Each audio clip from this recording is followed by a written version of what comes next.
Students, आज हम last chapter कर रहे हैं हमारे सिलेबस का and that is a very interesting chapter, that is biomolecules. इस चैप्टर के बारे में मैं बताऊं कि ये चैप्टर सभी लोग इस चैप्टर को रटने की कोशिश करते हैं, लेकिन ये चैप्टर रटने का बिल्कुल भी नहीं है। ये चैप्टर पूरा का पूरा समझने का है।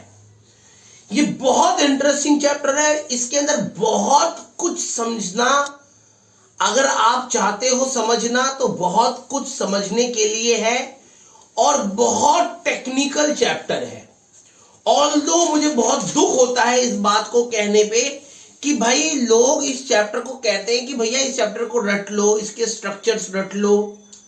लोग ये कहते हैं कि भाई इस चैप्टर को रटो, स्कूल वाले, ट्यूशन वाले, लेकिन उनको ये नहीं पता कि ये चैप्टर इतना टेक्निकल चैप्टर है, इतना बढ़िया चैप्टर है कि आपको इस चैप्टर से बहुत कुछ सीखने को मिलेगा। खास तौर से जो हमारे बायोलॉजी वाले स्टूडेंट्स हैं उनके लिए ये चैप्टर एक वरदान है, ठीक है नहीं? तो आइए हम स्टार्ट करते हैं very interesting chapter, that is biomolecules. ठीक है, देखो बायोमोलिक्यूल्स की जब हम बात करते हैं, बायोमोलिक्यूल्स जैसा कि नाम है, ऐसे मॉलिक्यूल्स जो बायोलॉजिकल वर्ल्ड में मिलते हैं, बायोलॉजिकल मॉलिक्यूल्स भी कह सकते हैं इसको।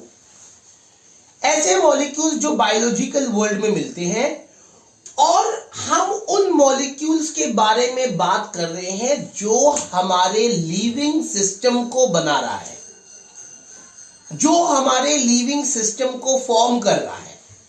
ऐसे मॉलिक्यूल्स के बारे में हम बात कर रहे हैं जो हमारे लिविंग सिस्टम को बना रहा है, हमारे बायोलॉजिकल सिस्टम को बना रहा है। ठीक है, हम, आप, ये पेड़ पौधे, ठीक है, ये जानवर, ठीक है, ये सारी जो लिविंग सिस्टम है ये इसी बायोलॉजिकल मॉलिक्यूल से बना हुआ है। तो हम इन्हीं मॉलिक्यूल्स के बारे में पढ़ेंगे। ठीक है, अब बेटे एक बात ध्यान रखना कि जो ये बायोमोलिक्यूल्स है ये कई तरीके के होते हैं। दैट इज फर्स्ट आपका कार्बोहाइड्रेट्स, ठीक है, सेकेंड आपका प्रोटीन, थर्ड आपका न्यूक्लिक एसिड, फोर्थ आपका विटामिन्स, ठीक है, फिफ्थ आपका लिपिड्स, ठीक है। Basically, these are the biomolecules which are present in the living world. ये वो बायोमोलिक्यूल्स है जो लिविंग वर्ल्ड में मिल रहा है। हम याद रखिएगा, और साथ में एक और मैं यहां पे लिख देता हूं, एंजाइम्स। हम जिन बायोलॉजिकल मॉलिक्यूल्स के बारे में पढ़ेंगे, ब्रीफली पढ़ेंगे, वो हम पढ़ेंगे कार्बोहाइड्रेट्स के बारे में, प्रोटीन्स के बारे में, न्यूक्लिक एसिड के बारे में, विटामिन्स के बारे में, एंजाइम के बारे में। ठीक है, लिपिड्स हमारे कोर्स में पहले था, अब हमारे कोर्स से ये हटा दिया गया है। ठीक है नहीं? तो सबसे पहले जिस बायोमोलिक्यूल्स के बारे में हम बात करने वाले हैं, दैट इज योर कार्बोहाइड्रेट्स। बेटे जैसा कि नाम है कार्बोहाइड्रेट्स, जैसा कि नाम है, अब नाम से पता लग रहा है हम बात कर रहे हैं कार्बोहाइड्रेट्स की। तो जिस साइंटिस्ट ने इस कार्बोहाइड्रेट का नाम दिया, जिसने ये नाम रखा था, उसने एक्चुअल में कार्बो का मतलब है कार्बन और हाइड्रेट का मतलब है पानी। तो जिस साइंटिस्ट ने कार्बोहाइड्रेट नाम रखा, उसने कार्बोहाइड्रेट कार्बोहाइड्रेट की इनिशियल जो डेफिनेशन है वो ये बोली कि it is a molecule which is formed by carbon and water. ठीक है, मतलब एक ऐसा मॉलिक्यूल जिसके अंदर कार्बन और वाटर दोनों है। तो हम अगर इनिशियल डेफिनेशन इसकी कहें तो कार्बोहाइड्रेट बेसिकली इसका एक जनरल फॉर्मूला दिया गया। जनरल फॉर्मूला, ध्यान से समझना, हर एक बात को मैं स्पेसिफाई करूंगा। इसका जनरल फॉर्मूला दिया गया CxH2O whole Y। This is the general formula. अगर आप इस जनरल फॉर्मूले में देखो तो ये आपका कार्बन है और ये आपका वाटर है, ये आपका वाटर है ना। तो ये था जनरल फॉर्मूला। तो इसीलिए कार्बोहाइड्रेट की जो डेफिनेशन बोली गई वो बोली गई कि a molecule which is formed by carbon and water.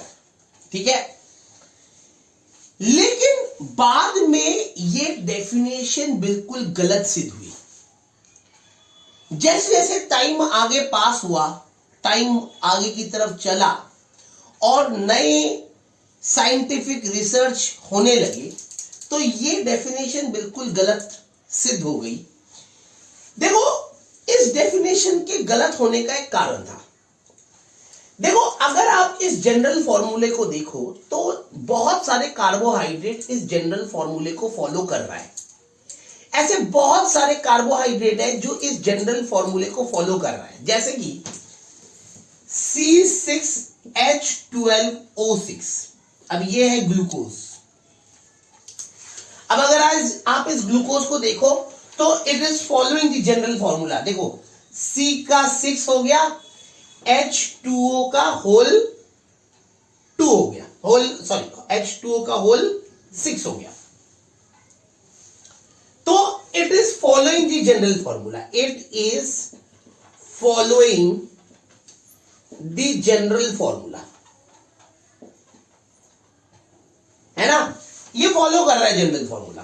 ठीक है, अब जैसे ये ग्लूकोज है, ये फॉलो कर रहा है जनरल फॉर्मूला। फ्रक्टोज भी फॉलो कर रहा है जनरल फॉर्मूला। अब फ्रक्टोज का फॉर्मूला भी सेम ही होता है, फ्रक्टोज भी होता है C6H12O6। ये फ्रक्टोज होता है, ये फ्रक्टोज है। Compound having same molecular formula but different structural formula. This glucose and fructose are isomers, they are basically isomers. Compound having same molecular formula but different structural formula. तो ये भी C6H2O whole 6 है, following general formula. लेकिन कुछ carbohydrates है जिनका general formula है, जैसे कि C5H12O5। अब दिस इज अ कार्बोहाइड्रेट, ये कार्बोहाइड्रेट है, दिस इज अ कार्बोहाइड्रेट, ये कार्बोहाइड्रेट है। लेकिन it doesn't follow the general formula, ये जनरल फॉर्मूले को फॉलो नहीं कर रहा। It is not following the general formula. ये जनरल फॉर्मूले को फॉलो कर रहा है लेकिन ये जनरल फॉर्मूले को फॉलो नहीं कर रहा, जबकि ये दोनों कार्बोहाइड्रेट्स है। समझ आई बात? यही कारण है कि ये जो जनरल फॉर्मूला है ये आगे चल के गलत प्रूफ हुआ और जो कार्बोहाइड्रेट की डेफिनेशन है वो भी चेंज करनी पड़ गई। ठीक है, तो इसे उतारिए, फिर मैं आपको बताता हूं कि कार्बोहाइड्रेट्स की नई डेफिनेशन क्या है। ठीक है, इसे उतार लीजिए पहले।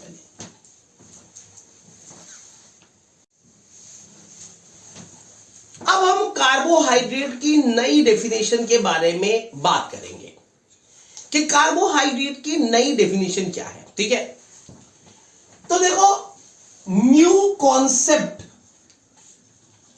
Of carbohydrates. देखो, नया कॉन्सेप्ट क्या है कार्बोहाइड्रेट को लेके। तो नया कॉन्सेप्ट है it is optically active polyhydroxy aldehyde और कीटोन। अब ये लाइन बहुत इंपॉर्टेंट है, this line is very important. Optically active polyhydroxy aldehyde and ketone. अब इसका मतलब क्या हुआ?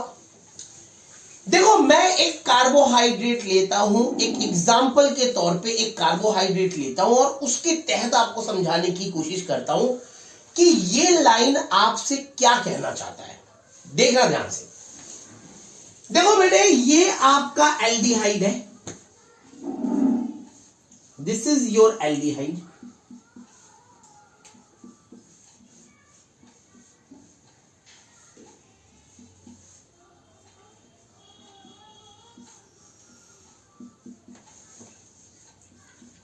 This is your carbohydrate.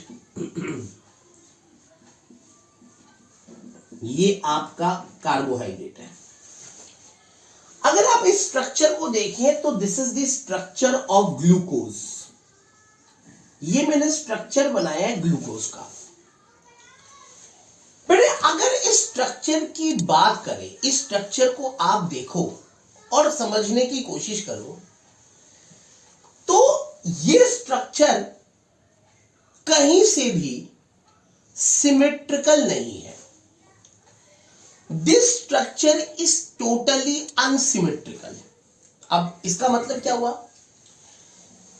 देखो, अगर मेरी ये बॉडी है, ये मेरी बॉडी है और आपकी भी बॉडी है। आप देखो अपनी बॉडी को, आज थोड़ा ध्यान से देखना, अच्छा लगेगा। आप अपनी बॉडी को देखिए और आप अगर अपनी बॉडी को दो हिस्सों में काटेंगे, मान लो मैंने अपनी बॉडी को ऐसे काटा, ठीक है नहीं, ठीक है, ऐसे काटा अपनी बॉडी को। तो जब मैं अपनी बॉडी को ऐसे काटूंगा तो ये वाला हिस्सा और ये वाला हिस्सा दोनों लगभग सेम होंगे। इसे कहते हैं, अगर मैं ऐसे काटूंगा बायलेटरली तो ये सिमेट्रिकल होगा, ये हिस्सा और ये हिस्सा सिमेट्रिकल होगा। लेकिन अगर मैं अपनी बॉडी को ऐसे काटूंगा इस तरीके से, तो ये हिस्सा और ये हिस्सा सेम नहीं होंगे। तो अगर मैं अपनी बॉडी को ऐसे काटूंगा तो सिमेट्रिकल कटेगा, यानी अगर ऐसे देखा जाए, बायलेटरली देखा जाए, तो माई बॉडी इज सिमेट्रिकल। लेकिन अगर मैं अपनी बॉडी को ऐसे करूंगा, डाइसेक्ट करूंगा, तो ऐसे में ये हिस्सा और ये हिस्सा सिमेट्रिकल नहीं है। ऊपर वाला हिस्सा अलग है, नीचे वाला हिस्सा अलग है, दैट इज अनसिमेट्रिकल। समझ आई बात? इस कार्बोहाइड्रेट को मैंने दो तरीके से काटने की कोशिश करी। एक बार ऐसे काटने की कोशिश करी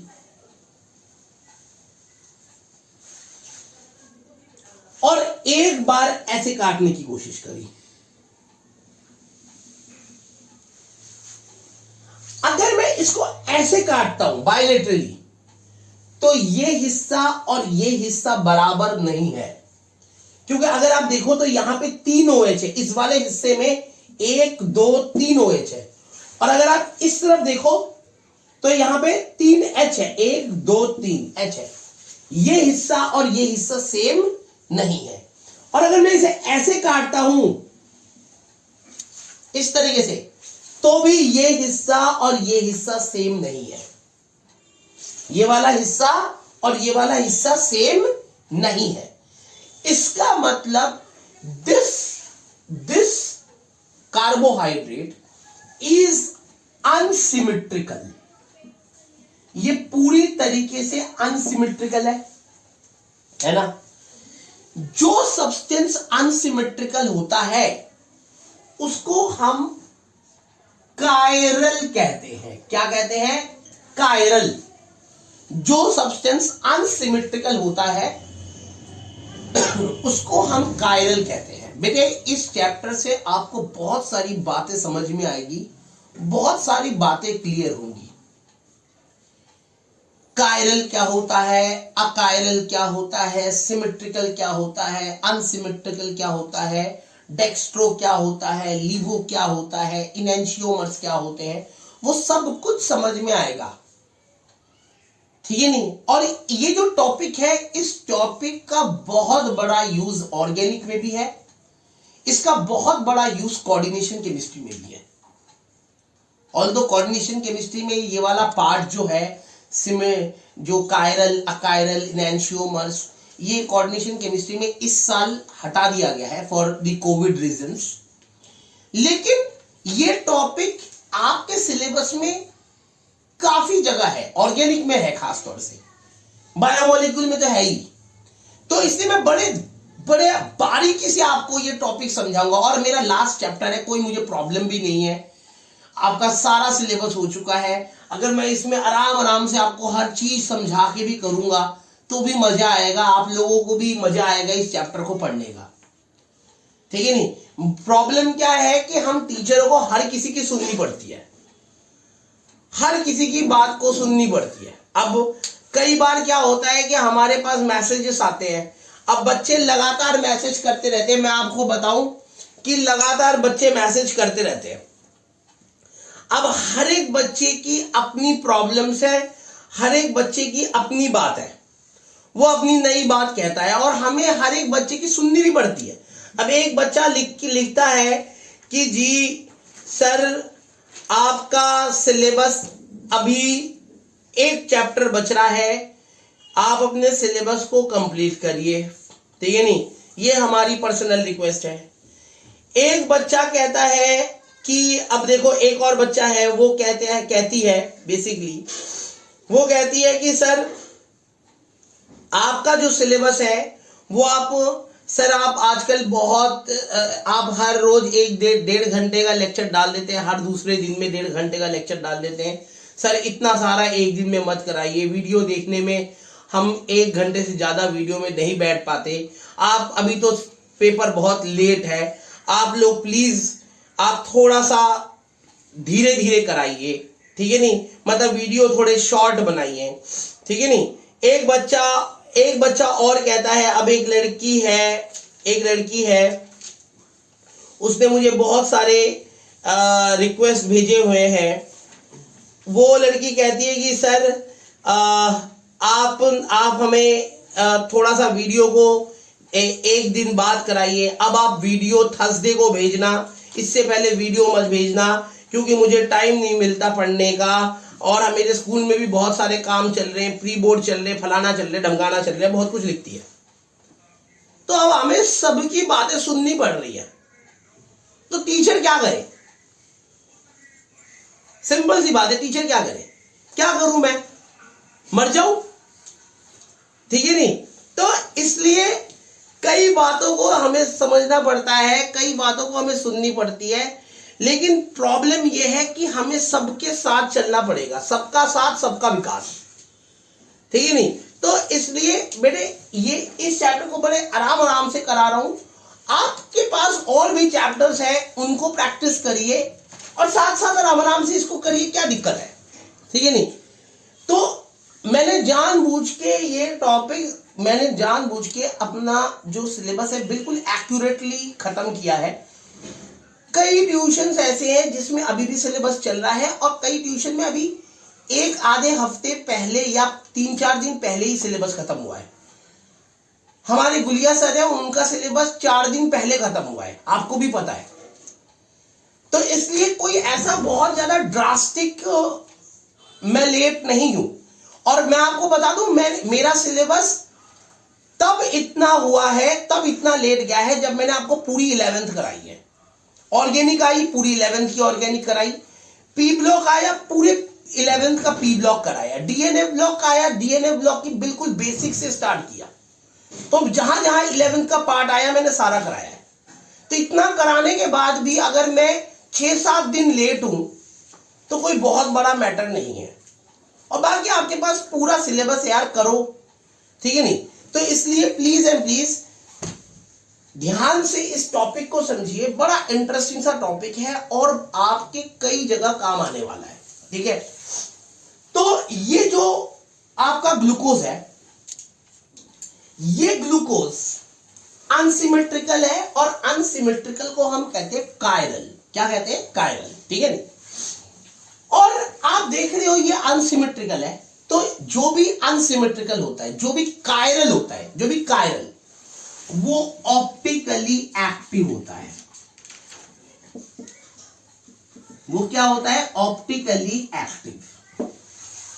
अब ऑप्टिकल एक्टिविटी, अनसिमेट्रिकल, कायरल, इसको हम बड़े बारीकी से मैं आपको समझाऊंगा अभी इस चैप्टर में, थोड़ा सा आगे, थोड़ा सा इंतजार करिए, बहुत बारीकी से समझाऊंगा कैसे होता है, क्यों होता है, किस वजह से होता है, सब बताऊंगा। ठीक है, और मैं आपको एक टेक्निक भी बताऊंगा, इसके अंदर एक बेहतरीन टेक्निक बताऊंगा जो आपको किसी भी बुक में नहीं मिलेगा, कोई इंस्टीट्यूट नहीं समझाएगा। ये आकाश वालों के आकाश में भी नहीं समझाया गया होगा, पाताल वालों के पाताल में भी नहीं समझाया गया होगा, पक्की बात है, गारंटी है।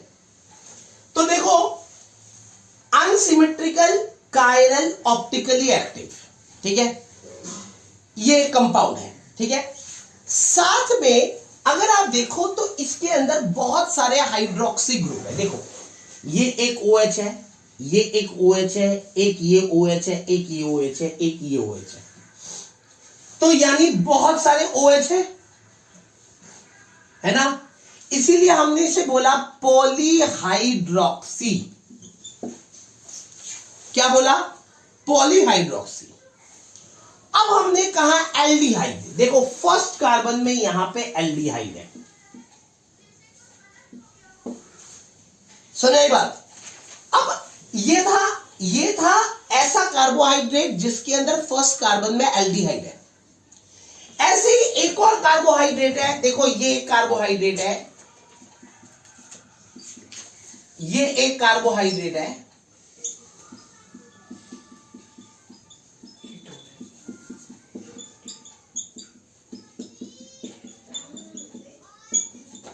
ये एक कार्बोहाइड्रेट है। अब इस कार्बोहाइड्रेट में क्या है? ये भी अनसिमेट्रिकल है, ऐसे देखो तो भी अनसिमेट्रिकल, ऐसे देखो तो भी अनसिमेट्रिकल, और इसके अंदर भी बहुत सारे OH है, तो पॉलीहाइड्रोक्सी। लेकिन इसके अंदर जो फंक्शनल ग्रुप है वो है कीटोन। इस कार्बोहाइड्रेट का नाम है फ्रक्टोज।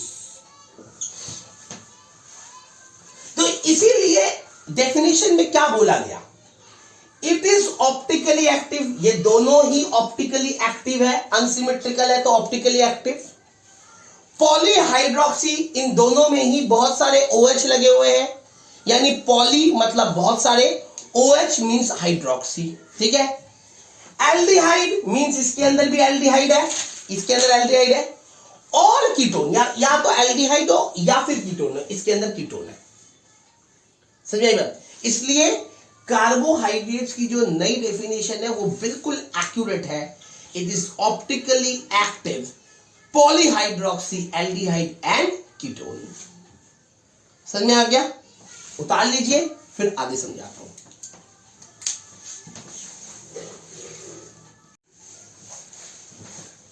अब देखिए बेटे, कार्बोहाइड्रेट्स बहुत सारे तरीके के होते हैं। अगर आप कार्बोहाइड्रेट्स को देखें तो कार्बोहाइड्रेट्स को एक और नाम दिया जाता है। अगर आप कार्बोहाइड्रेट्स की बात करें तो कार्बोहाइड्रेट्स को एक और नाम से जाना जाता है, दैट इज सैकराइड्स।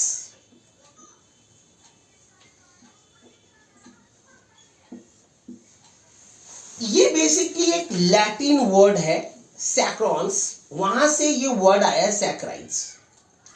कार्बोहाइड्रेट को हम सैकराइड कहते हैं क्योंकि लगभग ज्यादातर जो कार्बोहाइड्रेट्स है they are sweet in test.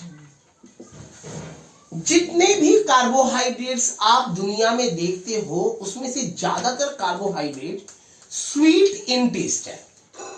ठीक है, जैसे कि आपका ग्लूकोज स्वीट इन टेस्ट है, आपका सुक्रोज स्वीट इन टेस्ट है, आपका maltose lactose sweet in taste है। लेकिन आप एक बच्चा, मेरा बड़ा होशियार बच्चा है, बड़ा मतलब वो डॉक्टर बनेगा पक्का, पता नहीं जानवर का बनेगा इंसान का बनेगा, लेकिन डॉक्टर बनेगा। उस बच्चे ने मेरे को बोला कि सर एक बात बताओ, जो आपका स्टार्च है, जो आपका सेलुलोज है, वो भी तो कार्बोहाइड्रेट है। मैं दंग रह गया, भाई इतना जबरदस्त बच्चा है, ये इसको पता है कि starch and cellulose are carbohydrates, इसे पता है। तो मैंने उससे पूछा कि भाई, उसने मेरे से पूछा कि भाई सर ये जो स्टार्च एंड सेलुलोज है ये भी तो कार्बोहाइड्रेट्स है, ये तो स्वीट इन टेस्ट नहीं होते, they are not sweet in taste. तो आप उनको भी सैकराइड कहते हो, आप स्टार्च को भी पॉलीसैकराइड कहते हो, आप सेलुलोज को भी पॉलीसैकराइड कहते हो। Why they are saccharide? उनको आप सैकराइड कैसे कह रहे हो? वो तो स्वीट इन टेस्ट होते ही नहीं है सर। तो मैं आपको बताऊं कि उसकी बात बिल्कुल सही है कि starch is not sweet in taste, लेकिन जब स्टार्च डिकम्पोज होता है, स्टार्च जब डिकम्पोज होता है तो starch produces glucose which is sweet in taste. तो जितने भी पॉलीसैकेराइड्स हैं, they are not sweet in taste, but when they decompose, they changes themselves into monosaccharides, and those monosaccharides are sweet in taste. तो उससे आप ऐसे substances, starch cellulose से आप ऐसे सब्सटेंसेस बना सकते हो जो स्वीट इन टेस्ट हो, इसीलिए उनको भी सैकराइड के का नाम दिया गया, उनको भी सैकराइड के कैटेगरी में रखा गया। आपको समझ में आ गई बात? तो अगर आप कार्बोहाइड्रेट की बात करें तो कार्बोहाइड्रेट को हम 3 तरीके से डिवाइड करते हैं, 3 तरीके से। पहला आपका मोनोसैकराइड, दूसरा आपका ओलिगोसैकराइड, और तीसरा आपका पॉलीसैकराइड। अगर आप मोनोसैकराइड की बात करें, मोनो का मतलब है एक ऐसा सैकराइड जो सिंपलेस्ट कार्बोहाइड्रेट है, it is the simplest carbohydrate. मतलब एक ऐसा कार्बोहाइड्रेट जिसका अगर आप हाइड्रोलाइसिस करेंगे, हाइड्रोलाइसिस का एक मतलब होता है तोड़ना, ब्रेकअप। ये में ध्यान रखना, हाइड्रोलाइसिस का मतलब ये नहीं होता कि रिएक्शन विद वाटर, सिर्फ रिएक्शन विद वाटर नहीं होता, it is reaction with water in the presence of acid. हाँ है, बिल्कुल it is reaction with water in the presence of acid, लेकिन इसका मतलब क्या है? इसका मतलब है टूटना। किसी भी सब्सटेंस का टूटना हाइड्रोलाइसिस कहलाया जाएगा in the presence of water and acid. किसी भी सब्सटेंस का टूटना सिंपलेस्ट सब्सटेंसेस में in the presence of water and acid, that is known as hydrolysis. ठीक है नहीं? तो अगर आप मोनोसैकराइड को आप अगर water in the presence of H positive hydrolysis करते हैं, इसे हाइड्रोलाइसिस कहेंगे, तो बेटे ये क्या होगा? ये इससे कोई छोटा मोनोसैकराइड नहीं है, ये सबसे सिंपलेस्ट मोनोसैकराइड है। तो ये कार्बन डाइऑक्साइड, वाटर और एनर्जी देगा। It will produce carbon dioxide, water and energy. समझ में आई बात? तो अगर आप मोनोसैकराइड की बात करें तो monosaccharide is the simplest carbohydrate, are the simplest carbohydrate which cannot be decomposed into more simplest carbohydrate, which on hydrolysis gives carbon dioxide, water and energy. समझ में आई बात? आपने देखा होगा ना, एग्जाम्पल इसका बता देता हूं, जैसे कि ग्लूकोज।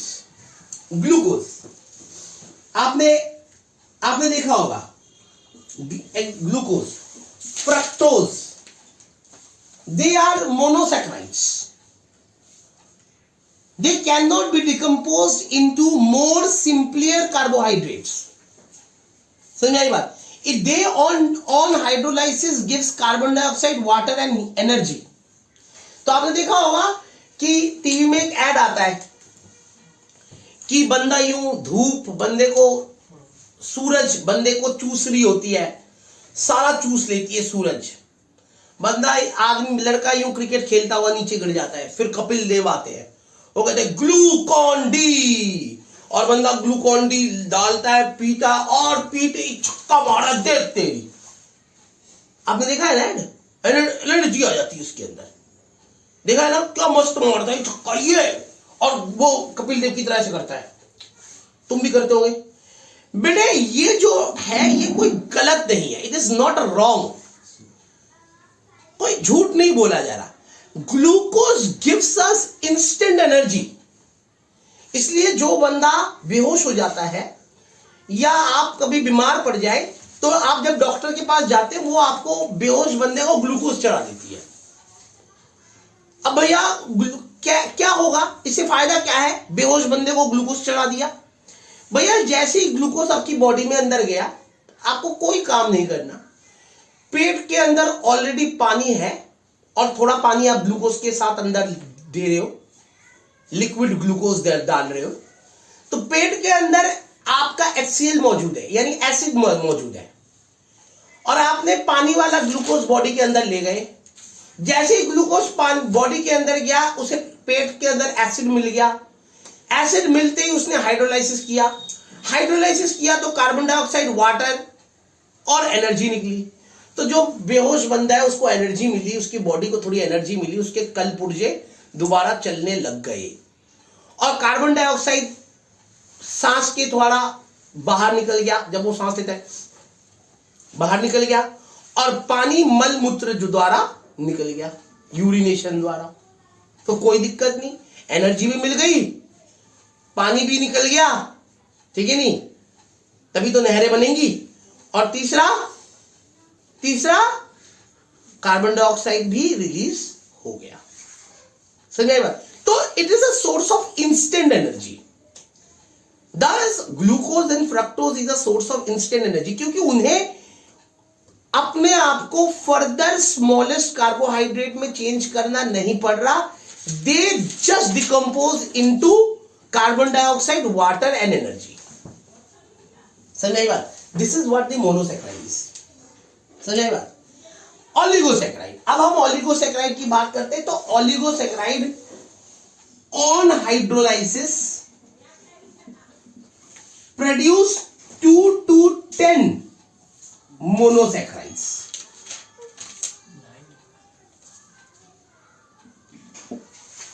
ये 2 से लेके 10 मोनोसैकराइड पहले निकालता है। तो एक ऐसा कार्बोहाइड्रेट जो अपने में से 2 से लेके 10 मोनोसैकराइड में चेंज होता है फर्दर हाइड्रोलाइसिस करने के बाद। समझ में आई बात? इसका मतलब ये इंस्टेंट सोर्स ऑफ एनर्जी नहीं है। पहले ये अपने आप को, it is not the simplest carbohydrate, ये हायर कार्बोहाइड्रेट है जो कई सारे मोनोसैकराइड से मिलके बना है। This oligosaccharide is made up of 2 to 10 monosaccharides, 2 to 10 molecules of monosaccharides। तो अगर ये टूटेगा तो 2 से लेके 10 मॉलिक्यूल्स ऑफ मोनोसैकराइड निकालेगा। समझ आई बात? तो it is not instant source of energy. पहले ये ऑलिगोसैकराइड, आपका ऑलिगोसैकराइड है, इसका आपने हाइड्रोलाइसिस किया तो 2 से लेके 10 मॉलिक्यूल्स ऑफ मोनोसैकराइड निकला, और अब ये 2 से लेके 10 मॉलिक्यूल्स ऑफ मोनोसैकराइड्स को अगर आप फर्दर हाइड्रोलाइसिस करोगे, फर्दर हाइड्रोलाइसिस,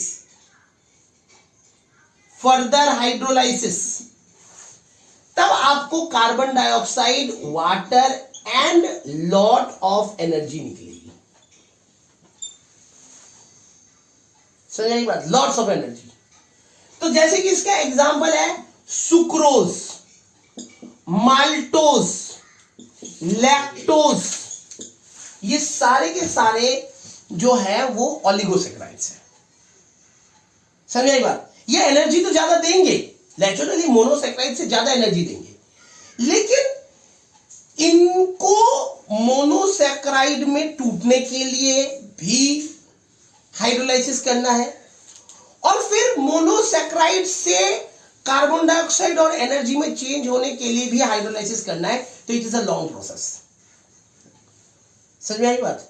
तो एक बंदे को इनको पचाने के लिए काम करना पड़ेगा, ठीक है नहीं? अभी मैं ना चीनी बंद कर रखी। अब कई लोग डायबिटीज वाले चीनी बंद कर देते हैं, वैसे मुझे डायबिटीज नहीं है, लेकिन हम चीनी बंद कर देते हैं।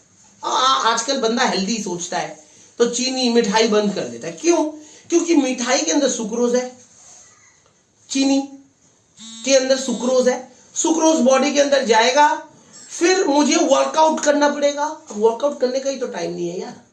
मेरे घर में वैसे ही मशीन पड़ी हुई है, ट्रेडमिल, लेकिन वो बेचारी पड़ी हुई है। जब से मैंने खरीदा है ना, तब से वो शो पीस बन चुका है। शुरू में थोड़ी बात रही, जोश रहा कि भाई इसके अंदर दौड़ूंगा, फिर अब जोश ठंडा पड़ गया। अब रखा हुआ है, वो कपड़े सुखाने के काम आता है। तो यानी उसको अब मुझे उससे एनर्जी पैदा करने के लिए, ये जो ओलिगोसैकेराइड्स है, इससे एनर्जी पैदा करने के लिए मुझे वर्कआउट करना पड़ेगा, ठीक है? तो they will not produce instant energy, ठीक है? अब हम बात करते हैं पॉलीसैकेराइड्स के बारे में। अब पॉलीसैकेराइड्स में, पॉलीसैकेराइड्स जो है लॉन्ग चेन है मोनोसैकेराइड्स का। बहुत सारे मोनोसैकेराइड आपस में मिलकर पॉलीसैकेराइड बनाते हैं, बहुत सारे मोनोसैकेराइड आपस में मिलकर पॉलीसैकेराइड बनाते हैं। तो अगर आप पॉलीसैकेराइड का हाइड्रोलाइसिस करेंगे तो आपको मोर देन 10,000 मोनोसैकेराइड्स मिल सकते हैं। More than 10 to 10,000 monosaccharide on hydrolysis, ठीक है? और जब आप इन 10 to 10,000 मॉलिक्यूल्स ऑफ मोनोसैकेराइड्स को हाइड्रोलाइसिस करेंगे तो carbon dioxide, water and lot of energy. हमारी बॉडी इन पॉलीसैकेराइड को ब्रेक डाउन कर नहीं पाती, क्योंकि हम इतना वर्कआउट नहीं कर पाते। हमारी बॉडी इन पॉलीसैकेराइड को ब्रेक डाउन करने में असमर्थ है, क्योंकि हम इतना काम ही नहीं करते। तो अगर मैं पॉलीसैकेराइड को ब्रेक डाउन करना चाहता हूं तो बहुत सारी एनर्जी निकालनी पड़ेगी। इतनी एनर्जी निकालना हमारे लिए पॉसिबल नहीं है ना? इतनी एनर्जी मतलब बहुत सारी एनर्जी, बहुत सारा वर्क डाउन करना पड़ेगा और बहुत सारी एनर्जी निकालनी पड़ेगी, जब तक धीरे धीरे धीरे करके ब्रेक डाउन होगा। तो भाई इतना काम कौन करेगा? तो इसलिए ह्यूमन जो होता है, नॉर्मल एक आदमी जो होता है, हम शहरी लोग जो होते हैं, वो पॉलीसैकेराइड को पचा नहीं पाते। लेकिन मैं आपको बताऊं कि हमारे जो गांव के लोग होते हैं ना, मेरे गांव के लोग, वो क्या करते हैं, खेती बाड़ी वाले आदमी होते हैं, बेहिसाब वर्कआउट करते हैं, किसान होते हैं। अभी देखा ना, किसान आंदोलन चल रहा है। ये किसान तो सारे पिज्जा खा रहे हैं, बर्गर खा रहे हैं, लेकिन हमारे गाँव के जो किसान होते हैं, वो क्या होता है, जब खेती करने जाता है तो वो माड़ निकालता है। माड़ मतलब चावल, रात को चावल बनाया, चावल का पानी निकाल के रख दिया। चावल में से पानी निकलता है जब आप चावल को उबालते हो, तो वो पानी निकाल के रख दिया। सुबह उस पानी को से वो बेसिकली स्टार्च है, उस स्टार्च को एक गिलास, बड़ा गिलास होता है, उसके अंदर डालता है, उसके अंदर नींबू निचोड़ता है, थोड़ा सा मसाला वसाला डाला उसके अंदर है, और उस माड़ को पी गए घटाघट। अब वो स्टार्च है। अब अगर मैं शहर में उस स्टार्च को पी जाऊं ना तो 3 दिन तक लूज मोशन हो, सच बता रहा हूं, सारे टॉयलेट बुक हो जाएंगे। लेकिन सच्चाई है कि जो लोग ये किसान होते हैं, जो लोग इस तरह किसान ये माड़ पीते हैं, वो इस माड़ को स्टार्च को पचा लेते हैं, क्योंकि उसके बाद वो हल चलाते हैं, बेहिसाब वर्कआउट करते हैं, उनको ह्यूज एनर्जी मिलती है और वो सारा दिन हल चला के उस माड़ को पचा लेता है। वो इतना वर्क डन करता है, समझ में आई बात? तो उनके बॉडी में ये जानवर जितने भी होते हैं वो स्टार्च को पचा लेता है, सेलुलोज को पचा लेता है। आपने देखा होगा जो पेड़ वगैरह खाते रहते हैं तो सेलुलोज होता है, वो पचा लेता है। लेकिन जो नॉर्मल ह्यूमन होता है वो इन स्टार्च को नहीं पचा पाता, क्योंकि इनको पचाने के लिए उसे बहुत सारा वर्क डन करना पड़ेगा। तो these are the 3 different type of carbohydrates, monosaccharide, oligosaccharide and polysaccharides. समझ में? तो अब हम सबसे पहले मोनोसैकेराइड्स के बारे में पढ़ेंगे, उसको ध्यान से सुनेंगे। मैं एक एक करके मोनोसैकेराइड्स आपको कराऊंगा और अब मैं आपको डिटेल तरीके से मोनोसैकेराइड को समझाऊंगा। Is it clear? उतार लीजिए।